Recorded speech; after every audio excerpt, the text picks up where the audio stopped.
ganda ng episode 10 ng Golden Scenario of Tomorrow. Si Via at Arkin pa ba ang napapanood natin o si Wilbert Ross at Bea Binene na? Ay, ship responsibly. Baka ma-heartbreak tayo sa February. Anyway guys, even the title ng episode 10 ay gusto ko, which is Officially Yours. At grabe, sumakses talaga dito yung mga characters ni Arkin at saka ni Via because they were able to express themselves. They were able to express their love for each other kahit may limitations. Kasi alam naman natin na si Arkin is an upcoming star at hindi pwedeng malaman ng sambayanan na meron siyang girlfriend, specifically non-showbiz girlfriend. Grabe no, ang hirap palang maging non-showbiz girlfriend.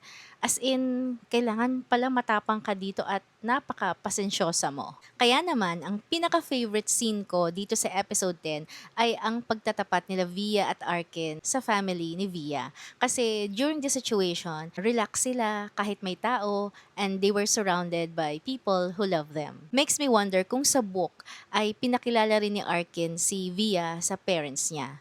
Pero parang feeling ko hindi na eh. Kasi tingin ko lang ha, hindi ko kasi nabasa yung libro guys.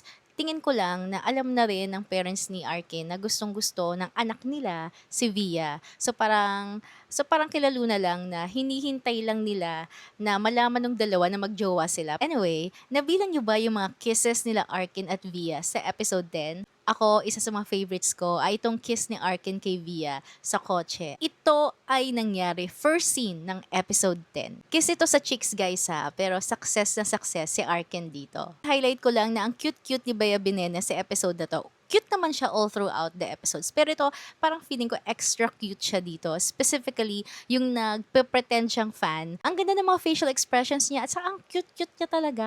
Gustong-gusto ko yung mga salamin na sinusuot ni Bea dito kasi I also wear glasses. Napapansin ko siya talaga.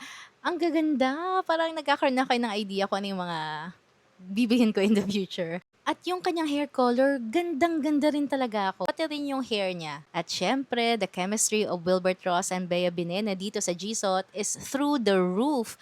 Talagang dinala nila yung kanilang storya. At dahil nga dyan sa kanilang on-screen chemistry, hindi natin mapigilan na mahopya tayo na ang on-screen chemistry na ito ay mapunta rin sa off-screen. Pero no pressure guys, wag natin silang i-pressure. May nabasa ako sa comments na si Bea daw ay kabe-break lang sa kanyang ex noong August.